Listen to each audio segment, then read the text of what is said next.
I'm Inez Stepman. I'm Josh Hammer. I'm Emily Jashinsky. And I'm Ben Weingarten. And this is NatCon Squad, where common good and common sense meet.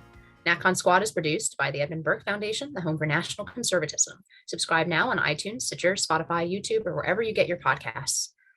So today we're going to obviously continue our coverage and analysis of what we all agreed last week was a Rubicon crossing moment of the raid at Mar-A-Lago. So we're going to start off with Josh, who's going to update us on what's happened in the last week. And then we're going to turn to Ben, who is going to give us a rebuttal perhaps to the victim card now being played by those agencies that carried out the raid. Then I'm going to discuss Salman Rushdie's attempted murder and why that seems so different today or it hits different today than it did initially, let's say 20, 30 years ago. And Emily is going to close us out by talking about the 1-year anniversary of another American sort of embarrassment, the botched Afghanistan withdrawal. So with that, I'll kick it over to Josh to lead us off here. Okay, so we're recording this on Tuesday morning. The current debate that is being, volleyed back and forth in discourse right now is whether to unseal the affidavit leading up to the warrant. So to kind of just take a few steps back and kind of see how we got to this point. So the raid obviously happened last Monday. We spent an entire podcast episode kind of giving our various takes and angles on this unprecedented incursion into the private home of a former president of the United States. A few days went by and there was speculation as to how high up the food chain this would go. Finally, 3 days later on Thursday, Attorney General Merrick Garland has a very terse and cursory press conference, you might say. It was probably no more than 4 to 5 minutes in length. Remarkably, I thought defensive and defiant in tone. He rejected kind of the scuttlebutt that he had not personally authorized the raid. He went so far as to say to affirm that he did authorize the raid. He really actually, I think, was most remarkable to me about that press conference was just kind of the vigor with which he criticized those who were in turn criticizing the FBI. As if the FBI is innocent, right? I mean, Ben has covered this more than probably anyone in the entire conservative commentary class over the past few years. But going back to Jim Comey and Chris Wray and the Hillary Clinton emails and Kevin Kleinsmith and Michael Sussman, I mean, like the FBI going all the way back to at least as far as the Steele dossier and its complicit role in the propagation of that is very, very, very far from innocent. So I thought that was just pretty remarkable from Merrick Garland. So one day later, last Friday, we finally see some pages of court filings, including a warrant. From a legal perspective, this warrant was incredibly sweeping. It was incredibly broad. It actually, to me, it kind of smacked of exactly the sort of so-called general warrant that really kind of angered and provoked the American colonists back in the 1760s and 1770s. Kind of a personal aside, I was up in New England about a week and a half ago. I was in Boston, then I had a wedding up in Kennebunkport, Maine. But when I was in Boston, I actually went to the Boston Tea Party kind of like museum and reenactment. And when I saw this warrant that was unsealed on Friday, I kind of thought back to the Boston Tea Party reenactment, because this literally is the kind of general warrant, frankly, that I think inspired in many ways the American Revolution and subsequently the ratification of the Fourth Amendment with its prohibition against unreasonable searches and seizures, which was literally put into place to prevent exactly this sort of general warrant. By the way, quick aside, but speaking of the weaponization of the Biden FBI, when John Eastman's phone was seized in New Mexico, where he lives, about a month and a half, 2 months ago, or whenever that was, he went on Tucker Carlson's Fox News show and he actually described his warrant in exactly the same way. He said it was incredibly broad and sweeping. This is not how warrants are supposed to work. So there are lots and lots and lots of unanswered questions here. Unfortunately, I think that we still have more unanswered questions than we have answers. A few things. One is, why was the subpoena process not enough? We still don't know what happened there. The Trump team claims they were fully cooperating. We know, thanks to Maggie Haberman of the New York Times, that there was a subpoena offered in June. But it seems that subsequent to the subpoena, multiple boxes of contested information were brought out of Mar-a-Lago. So by all indications, it seems the Trump team was compliant with it. So why was the subpoena not enough? For that matter, if you had to go beyond a subpoena, why was a civil lawsuit not enough? Why did they have to actually get this criminal raid in order. The judge in question here, of course, the magistrate judge Bruce Reinhardt, it turns out he actually recused himself from a civil lawsuit back in June, I think it was, between Donald Trump and Hillary Clinton because of a conflict of interest. Because you go back to his prolific social media posting on this matter, he has a 2017 Facebook post where he's saying that Donald Trump is not fit to kiss John Lewis's feet. So why did he see himself, fit to recuse himself from the civil lawsuit, but not not to recuse himself when the FBI and DOJ sought a search warrant in unprecedented fashion? So that question remains unanswered. A final question, two other final questions that remain unanswered for me, and then I'll kind of kick it open to you guys. One is, for the president of the United States, as a basic constitutional matter, has plenary authority to declassify whatever he wants to. Article 2, Commander-in-Chief Clause authority, there's a direct citation there, a 1988 Supreme Court case called Department of the Navy versus Egan. So we, to this day, at least until the affidavit is unsealed, we have no idea whether this was already declassified. It's arguable that the inherent act of taking documents away from the White House to Mar-a-Lago might have ipso facto declassified it by the very act of that nature. Final, very brief question is this whole nuclear secrets thing, which I think is going to be more Ben's segment next time, if I'm not mistaken. If that is the case, then why the heck did this wait over 18 months? I mean, if you actually have nuclear secrets floating around, that is itself grounds for impeachment of Merrick Garland on gross incompetence grounds. So that's my 2 cents on this. I'll get off my soapbox. Unfortunately, this story, I think, is just as bad now as it was a week ago, though. Yeah, I have really brief remarks on this, honestly. The media has breathlessly carried water for every single overlapping and, as Josh points out, completely nonsensical explanation for this, right? First, it was the Presidential Records Act alone. That's non-criminal, right? There aren't criminal penalties attached to it. Then it was, but it's classified documents, and that's the criminal aspect of this. That's impossible. In my view, it will be extremely close to impossible to actually indict Donald Trump or convict him on that, because all he has to say, as I said last time, is I declassified these documents before I took them from the White House. I don't know how they're going to prove that he didn't do that, even if he didn't do it. And then, now we had this nuclear secrets thing, right? Like exclamation point, exclamation point, exclamation point, nuclear secrets, which, as Josh rightly points out, doesn't make any sense why they would delay this long if truly the, sort of codes to launch are floating around, potentially getting into the hands of enemies of America. And then just on a smaller matter, of course, we had the whole news cycle about, oh, no, they didn't actually take Donald Trump's passports. Well, it turns out they did.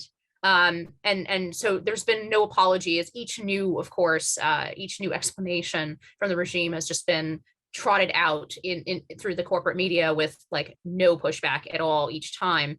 And to me, what these changing explanations really add up to is that our initial impressions are correct, that this is fundamentally pretextual, right? That this issue with the classified documents, they probably know this is not going to stick, but the FBI wanted to root around in the former president's house and potential future domestic political opponent's house.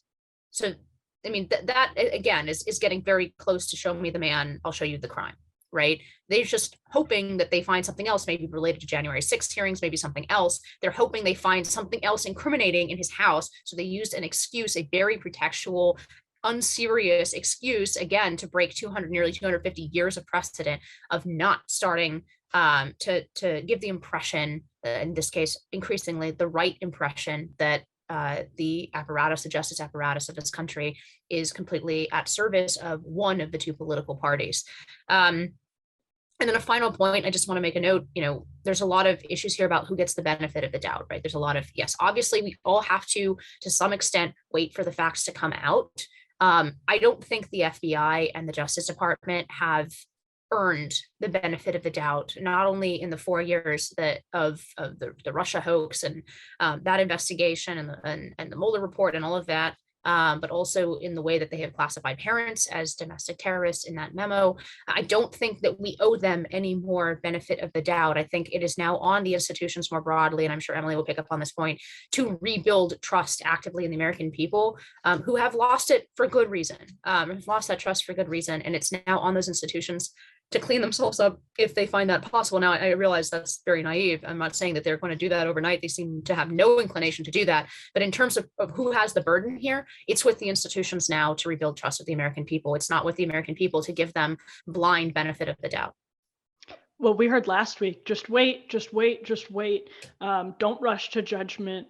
Give the FBI the benefit of the doubt. We heard that like constantly last week. And I think now that we have a week in the rearview mirror, as Josh says, this looks worse. It continues to look worse because they haven't showed us any reason why the precedent was broken. And instead they keep saying, listen, we want the president of the United States to be treated just like any other citizen would.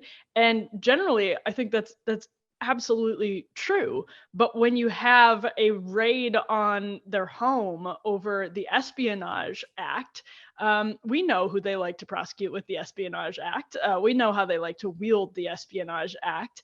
And so in this case, it seems absolutely ridiculous. I forget who said it, like, remind me when they raided Hillary Clinton's Chappaqua home over her classified material. And we know that while Hillary Clinton was pursued under the Obama administration, so not a political opponent, the treatment here is not similar at all in any way whatsoever. It's very much so be the man and I'll show you the crime.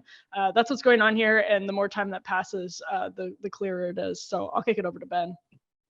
Well, let me just point out one other point that I'm not sure we noted, which is that, of course, the DOJ has fought tooth and nail to avoid having to unseal the affidavit underlying the search warrant. So if they had nothing to hide, once again, they wouldn't hide behind the fact that essentially, just like the intelligence apparatus, national security apparatus does all the time, when it doesn't want concealed its misdeeds, it claims confidentiality concerns and the like. While, of course, they go after former President Trump's privileged documents and executive privilege documents, and then attorney privilege documents, it appears. It's also worth noting here that the search warrant itself self-evidently served as a fishing expedition. I mean, leave aside whatever the stated rationales were, Espionage Act, handling classified materials or otherwise, and the legal merits of that argument about what a president can do and if a president can de facto or de jure declassify just by taking the documents, and that Trump supposedly had a standing order about when he takes documents that they are then declassified. Setting aside all those arguments, on its face, the warrant itself allowed them to rifle through basically any and every record under the sun from 2017 through 2021. So I think we all know here that this is a show me the man and I'll show you the crime sort of scenario. And the last point is that when they talk about no one is above the law here, what they mean is they're above the law. And as always, Trump has been and will always be treated below the law, like no other president or political figure of his prominence to come before him. And that's how you have an analogous situation here of going after him on Espionage Act grounds or Presidential Record Act grounds, just like going after Logan Act violations or acting as if they're going after Logan Act violations with respect to Michael Flynn. They raise all these novel grounds, which self-evidently, once again, it's a tell. It shows you specifically that this is all pretextual, and this is about someone that they want to shackle or at least hang this around him to prevent him or make it very hard for him to run again in 2024 because they fear him. And I think that's a segue into my segment, which, and Josh sort of alluded to this, I thought it was perhaps most telling that in those sorts of cursory defenses put forth, first by Christopher Wray, when a reporter, it seems, fed him a question at a press conference, and then by Merrick Garland, that their immediate focus, the turn that they made, was to the fact that we are going to defend the professional men and women of the FBI and DOJ who are under withering assault here, totally unjustifiably in an unhinged fashion. The fact that they turned to play the victim card almost immediately in the wake of the outrage that their acts generated on the merits among tens of millions of Americans, essentially gaslighting us into thinking that it's a totally normal law enforcement activity to raid the house of a former president, which has never been done before on these sorts of shoddy grounds, was incredibly telling. Basically, it told you that they could not justify their actions on the optics or on the merits whatsoever. So they had to go after and attack and criticize and use as a shield, essentially, the fact that no, it's actually their opponents who are unhinged, and not only unhinged, but a threat to the life and limb of the men and women of the FBI and DOJ. And I mean, setting aside, of course, the double standard here, you've had people breaking federal law in menacing protesting outside the homes of Supreme Court justices amid death threats against those Supreme Court justices and literal attacks to life and limb of those who might hold the same views as justices on an issue like abortion. The feds did not take that so seriously. This is a tell, and it's a tell that they're going to use the outrage against the FBI and DOJ, and then of course cause for potentially defunding or breaking up these institutions as a way that they can then exploit the outrage over their actions to pursue wrong thinkers even more deeply. And this is, of course, a theme that I've been pursuing here and elsewhere for months now. Already, there are bulletins going out among the intelligence community, the defense community, Customs and Border Patrol as well, essentially saying, be prepared for attacks on federal officials in light of the Mar-A-Lago raid and the reaction to it. There was one individual who they've tried to link to Trump, who in Cincinnati area, I believe, sought to shoot at, I believe, FBI officials or an FBI facility. And obviously, of course, all conservatives abjure and completely deplore and decry these acts of violence. But these acts of violence are going to be hung around the heads of the tens of millions of peaceful, law-abiding Americans who are rightfully outraged at the just as deplorable acts of a weaponized national security apparatus undermining the rule of law, undermining our republic in service of pursuing wrong thinkers. And we can hold both these ideas in our head at the same time. Obviously, lashing out at law enforcement is wrong.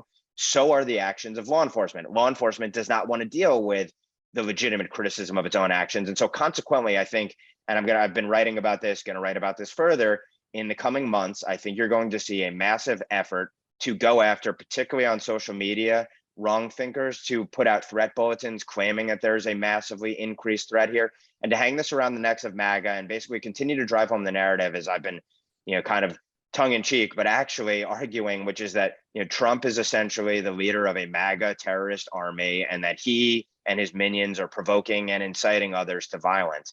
They are going to use rhetoric around criticizing their actions and conflate it with actual threats to the life and limb of the FBI and DOJ.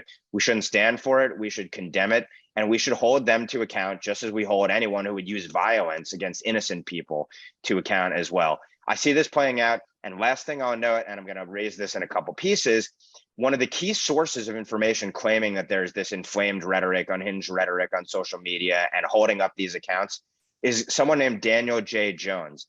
Dan Jones is a former Feinstein staffer who played a key role in propagating much of the Russiagate information operation. And he has been one of the key sources used by media, including Vice News, NBC News, and others, because his organization is the one looking for these crazed, unhinged social media, anonymous social media accounts being used to make the case that there's now a massive threat.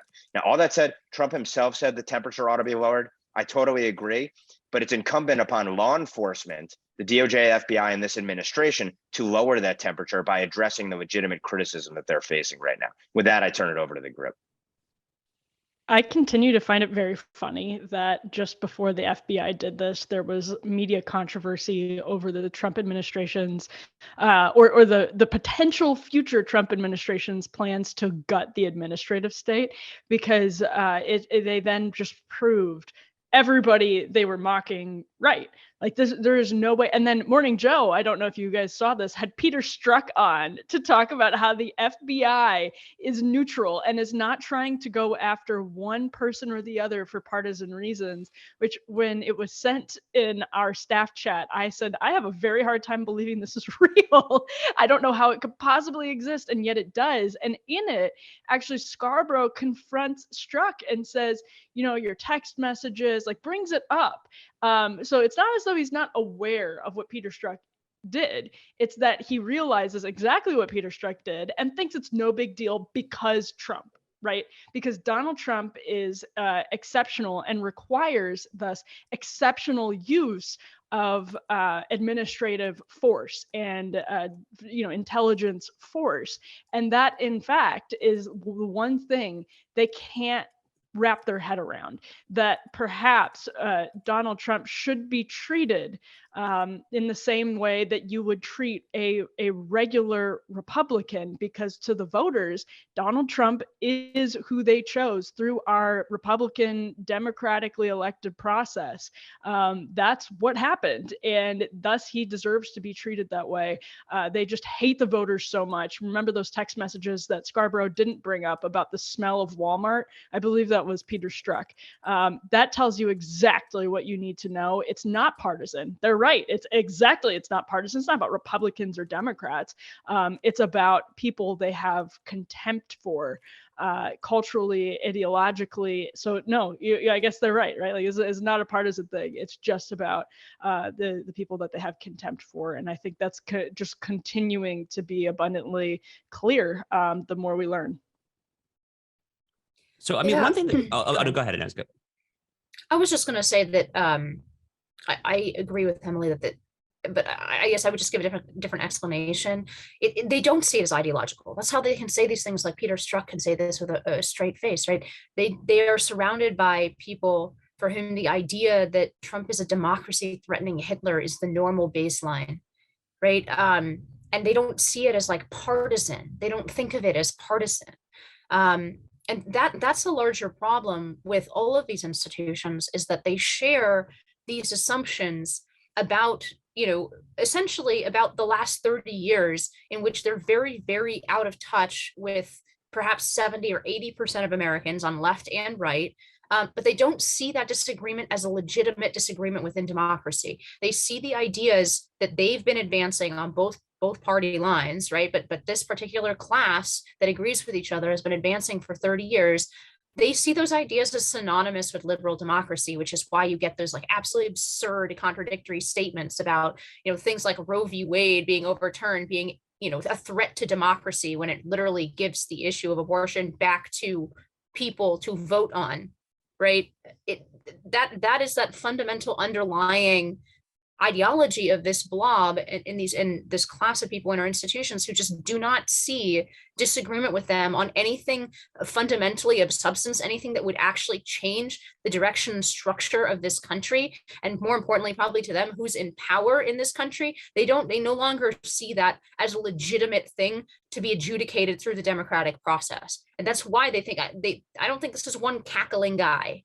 This is an institutional problem. And with that, I'll let Josh close us out here. Yeah, I don't have a lot to add. I mean, I guess just the button that I will put on this segment is, I think one thing that the raid has done inadvertently and unintentionally, though it may be, has really consolidated right of center sentiment insofar as things that we've said on this podcast for a long time now, which is that the national security apparatus of the intelligence community is kind of the tip of the spear of the deep state and is a massive, massive problem. So, put another way, as recently as just like a month or two ago, in the pre-raid era, right, in those halcyon days, in the pre-raid era, I think you might have seen somewhat of a generational divide insofar as kind of the boomer cons, for lack of a better term, those who are kind of like the chest thumping Reaganites, they probably still kind of like defaulted to kind of de facto support for the FBI, for the CIA.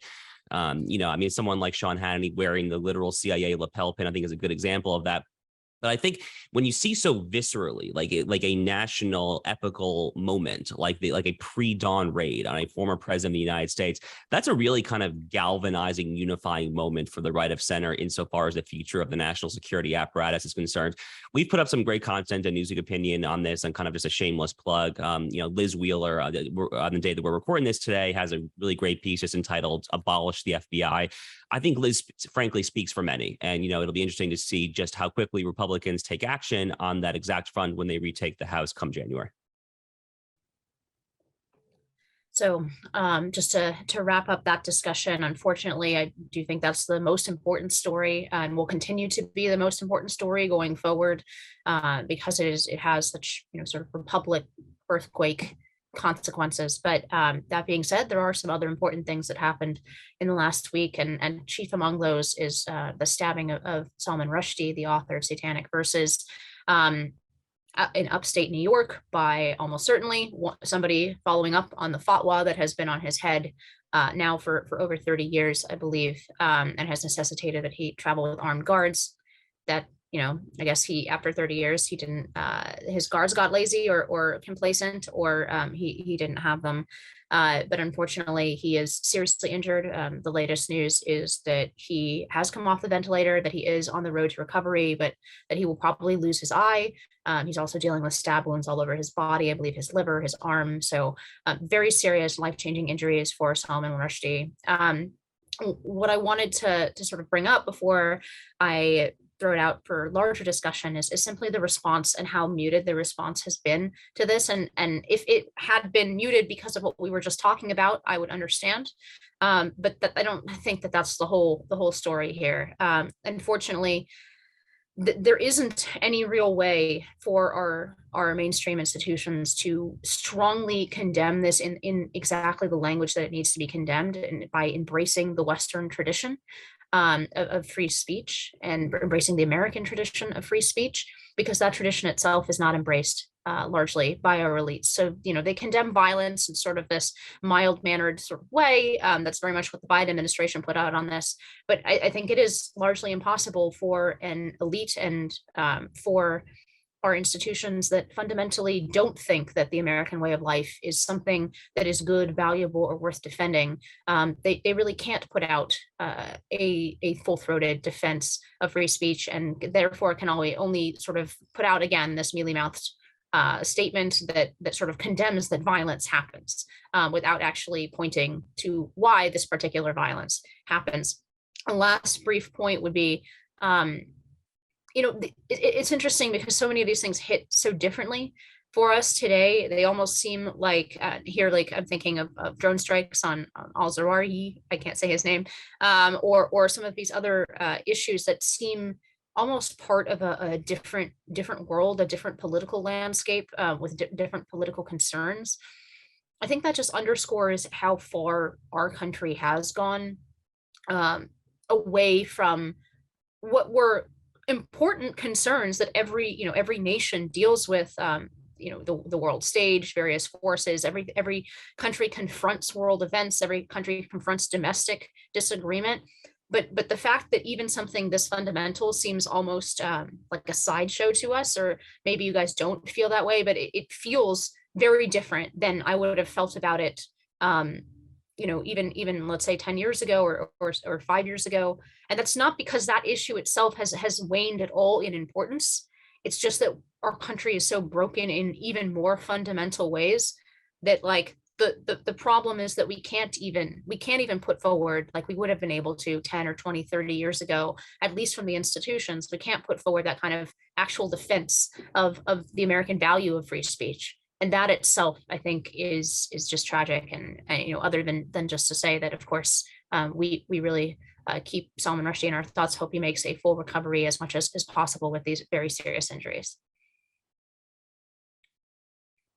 Yeah, I guess I'll just chime in and give kind of the Iran take on this, for lack of a better way of phrasing it. So Salman Rushdie has had what the mullahs in Tehran refer to as a fatwa, which is a religious edict calling for an assassination. I mean, the man has literally had a bounty on his head for as long as probably the four of us have been alive. I mean, I think it was like in the late 1980s, specifically when that fatwa came into being there. And the fact that, decades later, that someone kind of deep in the bowels of the U.S. and based on the reporting that I've seen thus far, it does seem like this individual had fairly direct contact with the Islamic Revolutionary Guard Corps, which of course is the Iranian regime's military wing. It's just a reminder as to the evil nature, frankly, of the Iranian regime, and that regime obviously has been in power since the revolution in 1979. And it just kind of, I think, from a geopolitical perspective, also just shines a spotlight on how utterly bat crap insane it is that in the aftermath of this, which, by the way, came fairly shortly after it was unveiled that the IRGC was also trying to pay people in the U.S. to assassinate John Bolton and Mike Pompeo. In the aftermath of all of these events, we are still not firmly and unequivocally walking away from the negotiating table to try to get the resuscitation, the revitalization of Barack Obama's nuclear deal.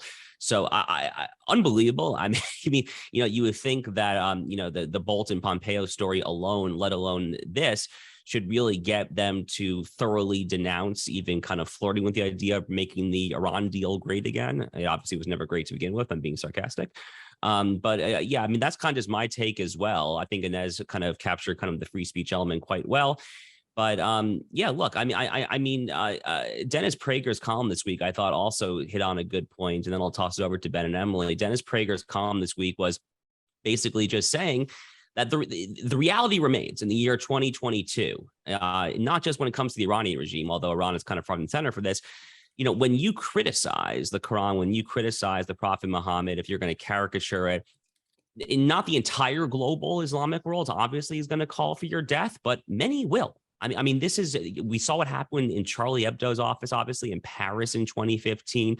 Theo van Gogh, the Dutch filmmaker who was assassinated for doing something similar back in the Netherlands in 2004, I think the year was. This tragically is not that rare of an occurrence, and it does just kind of shine another spotlight on the fact that we have many radical people out there in the broader Islamic world who think that saying anything even remotely offending about their prophet, about their religion, means that you should have a death sentence about it.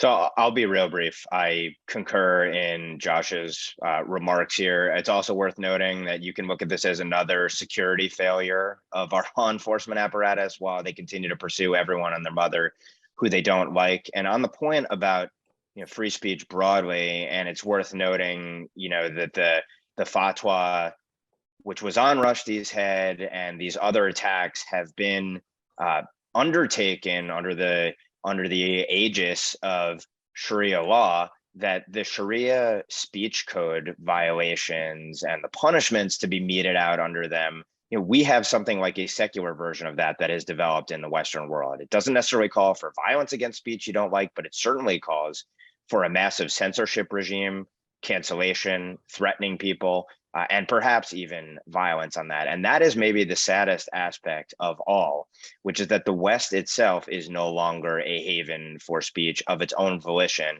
And sort of in an analog to our dealings with China, we've become more like them than they have become like us to some extent when it comes to our devotion and adherence to genuine free speech and discourse in the West. So this is a tragedy. Obviously, thankfully, he has survived this assault. And last but not least, this of course gives lie to the notion that the Biden administration, while continuing to negotiate full speed ahead an Iran deal, cares anything for human rights, let alone the national interest here. Oh, and last but not least, I cannot believe, but it actually did happen. Several benighted members of our media did go out and pose the question legitimately. We still don't know what the motive was for this assassination attempt. You cannot make this up, but that is literally what those in the media were questioning in the aftermath of this. Unbelievable. This topic is oddly enough a decent segue into the one that we'll be covering next, which is Afghanistan. But what I will say now is we have put so much blood, sweat, and tears into the Western societies and the freedom that we enjoy here in Western societies. And it is a superior way to engage and create policy and to create culture and to do all of these different things that we completely lack our appreciation for on a daily basis, right? Like the world feels so grim and everyone feels so pessimistic. But in a way, this is as an aberration, as an exception to what happens when people speak in the United States of America and in Western society, a reminder that we have not fully lost this, and that this is something we have now, and people have died for our rights to enjoy these freedoms, and it is better. It is better. It is wonderful. It is a blessing, and we are so enormously lucky to be living in these cultures that we live in, where we can sort of hash these things out, and we are at risk of losing those freedoms for ridiculous reasons. And these culture clashes, in some ways, are reminders of that. This is the better way. This is the better way to enable human flourishing and to live together. And there are those who don't want that. There are those who don't believe that is the right way to go about things, and they're wrong. We can have a sense of moral clarity here. They are wrong. If you need to stab somebody for exercising creative speech, that our way of life is better, and our laws are better, and our ideas about this are better. So on that note, I'll toss it over to Inez if she has any final thoughts or wants to segue. I'll toss it right back to you, and let's talk about Afghanistan.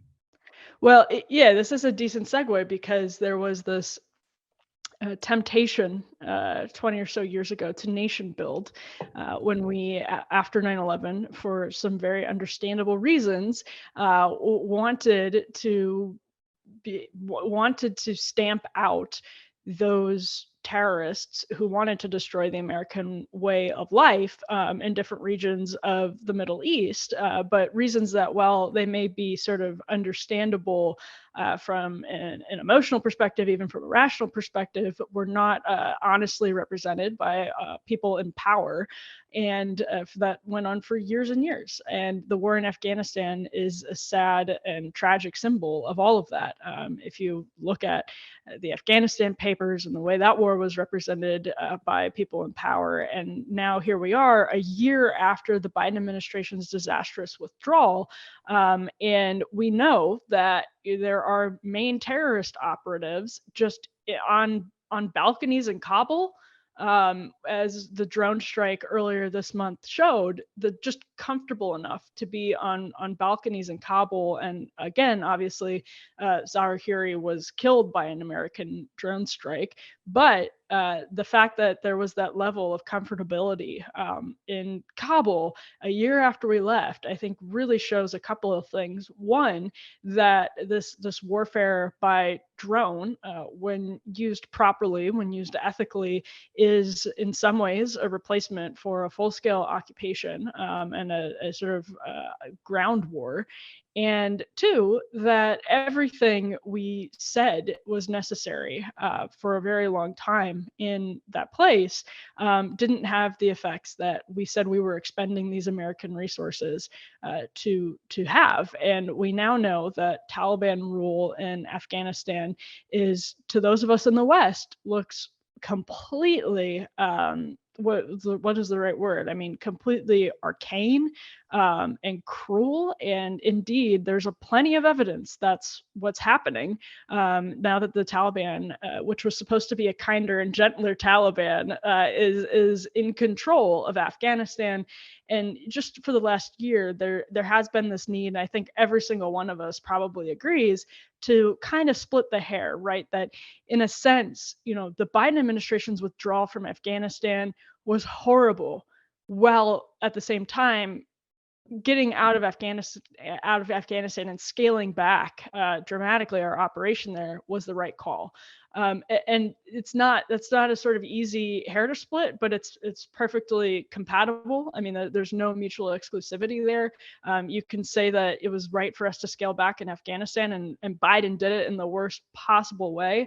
And that continues to be true every time we look back on this. The only reason we're not talking about this more is because the economy is such a mess.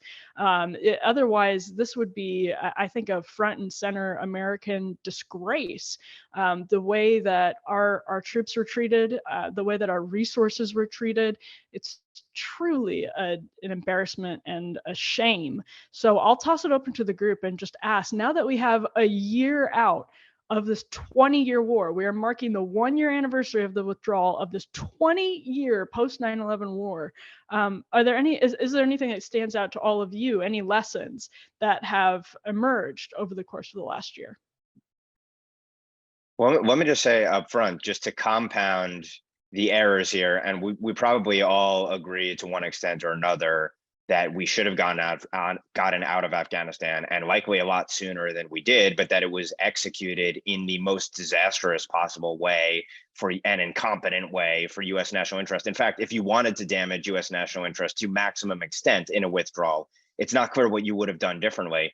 On top of that, and this goes back to what was the proper response to 9/11 in and of itself, and how did 9/11 happen in the first place, and what measures would you take to prevent it from ever happening again?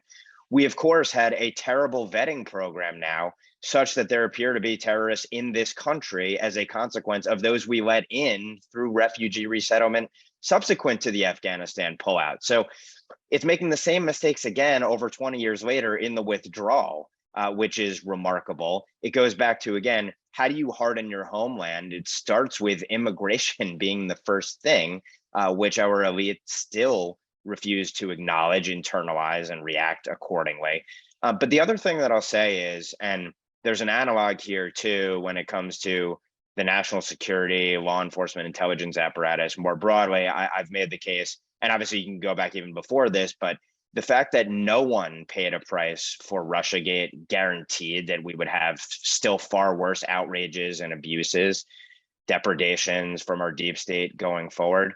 The same thing applies here in foreign policy, which is that there has been no reckoning for the individuals who oversaw the rampant corruption, incompetence, and disasters for American national interests that transpired in the quagmire that was Afghanistan.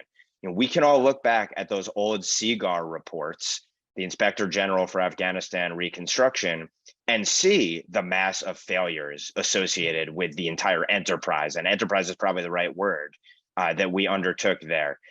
Also, to Emily's point, the Afghanistan papers, well worth reading. They expose a whole raft of failures in the military, which to our knowledge have never really been addressed. So there's been no reckoning in terms of what the purpose was of the Afghanistan mission in the first place, how it was executed, what the underlying assumptions were that were wrong, what you would do to correct it going forward in the Middle East and outside the Middle East.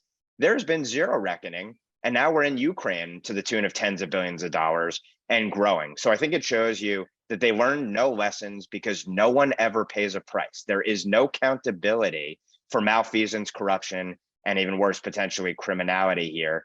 And so because there is no appetite to do so, it just guarantees far worse cataclysmic events going forward. I'll jump in and follow up on something that Ben said.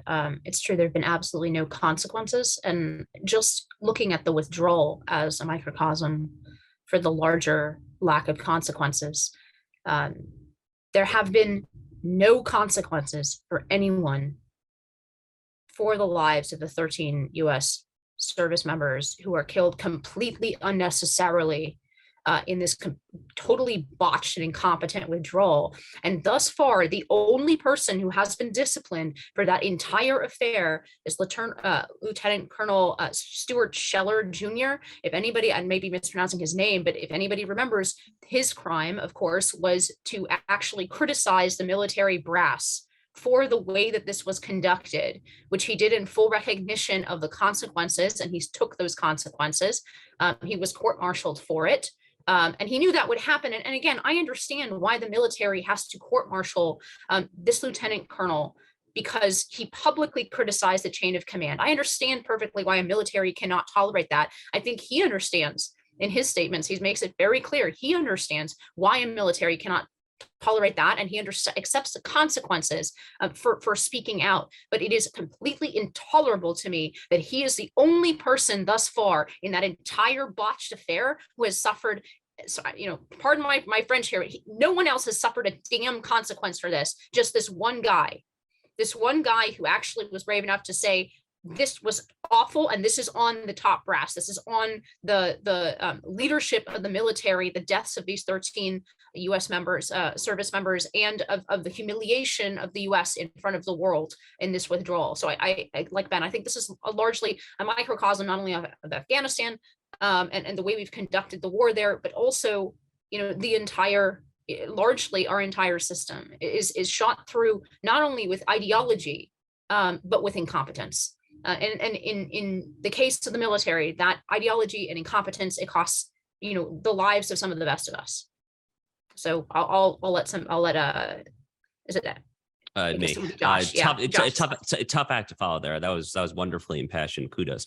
So look, I mean, Emily kind of led off the segment by saying, what's the lesson? I mean, the lesson is, or at least should be obvious. I mean, this is kind of the exact title of my New York Post column after the botched withdrawal, which was, I'm paraphrasing here, the title was like, Afghanistan's lesson, no nation building ever again. I mean, like, duh, that is the obvious lesson that we should be taking away from this. Unfortunately, you know, as one of you, I think was Ben alluded to, as we see in the Russia-Ukraine fisticuffs, and specifically the U.S. reaction and kind of allocating these tens of billions of dollars and this fiscally irresponsible, reckless boondoggle of these bills, we have clearly not learned that lesson. And, you know, it just reminds me, you know, Angela Codevilla posthumously published a book on John Quincy Adams, who was kind of in many ways an underappreciated and underrated statesman. You know, John Quincy Adams has this famous piece of writing from 1821, I believe the year was, when he was still Secretary of State. He was not yet president yet. And again, I'm paraphrasing. I don't have this quote memorized verbatim, but he basically says, you know, America is the well-wisher for the world as far as liberty is concerned, but America is the guarantor only of her own, only of her own people. And that's a very crucial and important distinction. Okay. I mean, we can wish other nations well, but the reality is obviously not all cultures are equal. This is kind of a core national conservatism ideal, right? Is that not all cultures are the same. We all have our own customs and traditions. Not everyone necessarily aspires to the exact same conception of, you know, Lockean Enlightenment liberalism, let alone when they're kind of, you know, cave dwellers and like an Islamist backwater third world hellhole like Afghanistan, like shocker of the century, I realize, right? So we can wish everyone well in kind of their pursuit of human rights and liberty and all of that, but we have to stay humble. And unfortunately, I really do fear that a lot of this fiscally reckless kind of allocation of money to the very corrupt nation, Ukraine, and all the Ukrainian flags and social media, it just seems to me it's quite tragic that we are not learning the lessons, unfortunately, I think, of Afghanistan. So we're going to transition to final thoughts, and I'll just kick it off myself. I think to return to the domestic for a moment, I'd like to recommend this article by Kyle Schindler over at American Greatness. For the rule of law to reign, the Bureau must be destroyed. And the reason I really want to commend this article is I think it's an example of the thinking that is so missing oftentimes in the national conservative sphere or in the new right more broadly. It is a practical and informed and serious policy proposal of how to cabin the most essential functions that actually are needed in the FBI and how to depoliticize the FBI. This is the kind of actual work that is really necessary. So often I feel like kind of trapped or bounced between sort of a core agreement on the one hand with the goals of the new right, and obviously understanding that the institutions are no longer essentially something that the right should want to preserve if they want to preserve any of the content of conservatism, of American conservatism.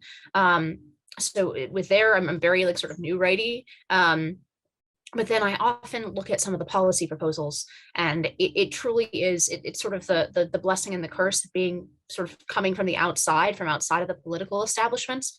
There are so few people who are actually serious in any like sphere about actually putting policy pen to paper, so to speak, and actually having a concrete agenda that really does curtail the power, in this case, of a particular agency, trying to really like put forward a policy proposal to seriously solve some of these issues. Oftentimes, I feel like that's like completely missing, that there is no policy bench because this movement is essentially sort of reactionary in some way and has required moving outside of the establishment. That means that it desperately needs its own, not only its rhetoricians, its writers, its commentators, like the four of us here, but it desperately needs some concrete, rubber meets road kind of policy proposals to get from where we are to where we know that we need to be if we save the country. So that's why I want to commend this article. I think it's an example of what we really need going forward. I'll be brief. I concur. I shared that article widely as well, in part because it comes from a place of someone who believes staunchly in defending America's national interest, sees these national security apparatus institutions damaging that interest in the name of preserving and protecting it. And it does lay out practical, tangible ways that we can actually go about, if not abolishing some of these institutions that have been wholly corrupted and undermined, how you go about reorganizing them within our apparatus such that they actually work towards their core missions of protecting and preserving our liberty and justice in this country from those who would oppose it. Briefly on that point, however, and this goes back to my segment, I did want to note that, again, you'll note my hobby horse here, National Strategy for Countering Domestic Terrorism that the Biden administration put out. What does it say? It says that the preeminent, most lethal threat to the homeland comes from domestic violent extremists who are driven by either a racial or ethnic animus, or the words used are anti-government or anti-authority individuals. Well, if you embrace the idea that you ought to abolish one of these institutions or defund them and use every power possible to hem them in, you are going to be cast as anti-government or anti-authority. So they have set up a paradigm, or tried to set up a paradigm, such that if you oppose them, you present the most lethal threat to the homeland, or you're inciting those people or provoking those people. And so that's why I expect a massive intensification of an information operation, of course, buoyed by our media, working hand in glove with our national security apparatus to claim that those members of Congress who would dare talk about combating a corrupted national security apparatus, or individual man on the street, et cetera, that they present the preeminent threat to the country. And it goes right along with those who have questions about election integrity, those who question the draconian COVID regime, even though that suddenly disappeared very quietly, and beyond. We should be awake to this. They are going to make that argument, and it's incumbent upon us not to take that bait, to dismiss their argument, and to make the case that if you care about defending our republic, not our democracy, because we're not one, then it is incumbent upon us to actually have the real rule of law and not a weaponized and hyper-politicized national security apparatus turned on the American people. Well, and I just want to pick up on that point really quickly, because if you look at the Salman Rushdie example, and if you look at exactly everything Ben just talked about, what's happening from the political establishment is an attempt to suppress anyone who wants to come with a solution that challenges their power, right? So if you have an idea that is traditional and accurate about biology, for instance, what they want to do is restrict the boundaries of speech such that you cannot advocate for your position without being labeled a bigot or a conspiracy theorist. And the same is true on the national security front. If you believe in, let's say, abolishing the FBI, if you believe that these institutions are deeply corrupt, which seems very difficult to ignore at this point, if you think that, all of us can have this conversation here, sure, but to be taken seriously in the halls of power would be virtually impossible, because you are going to be labeled a conspiracy theorist. You are going to be labeled a domestic terrorism threat in one way or the other. And the goal is to suppress dissent. And you see it across all fronts. And I'm not sure how well it's working, because I think, the reality that people are waking up to it. And we still, as we talked about in the Rushdie segment, have a beautiful, wonderful system, even though the administrative state would like to crush it and seize control away from voters. We still have this system. And so I think, there is some reason for optimism, but it's a race against the clock. How quickly can they suppress the challenges to their power in time for us to, save what we have, which is truly wonderful. So I want to very briefly go in an entirely unrelated direction. So it's good that I went last year. So I was out in the state of Wyoming this past weekend. I was not actually campaigning for Harriet Hageman, although funny story, I actually did split a van from the Jackson Hole Airport to downtown Jackson, Wyoming, to the extent that that town has a downtown, with a U.S. congressman who actually was in town to campaign for Harriet Hageman against Liz Cheney. So he flew all the way out there. So, kudos to him. But I was in town actually to speak at a pro-life lawmaker summit organized by Live Action, which is Lila Rose's organization. And this summit was basically roughly 30, maybe to 40 strategic kind of state lawmakers, kind of those who were very active in pro-life fight. And I spoke on two panels, one kind of doing my bread and butter topic of Constitution, Dobbs, and in particular, I was kind of there with my good friend Josh Craddock. We were kind of talking about the 14th Amendment Equal Protection Clause argument for constitutional personhood. But the other panel that I talked on was really, really interesting. And I think it's something that maybe we can come back to on a future episode of this podcast, which was we had a whole panel basically on family policy, which you've kind of seen like renewed attention to in the Republican Party. So Senator Romney has his Family Security 2.0 Act. So I was on this panel with my friend Eric Teitzel, who's been in Senator Josh Hawley's office for a number of years now, and Erica Bakioki of the Ethics and Public Policy Center. And the three of us basically all support some variation of family policy. But you could see that there was a lot of pushback among kind of these largely Republican, although there were some pro-life Democrats there, but the largely Republican state lawmakers, I'd say some were firmly on board with the agenda, some were decisively not. And you kind of heard a lot of the old talking points, right? How is this any different than just Lyndon Johnson, Great Society? How is this just not welfare and so forth?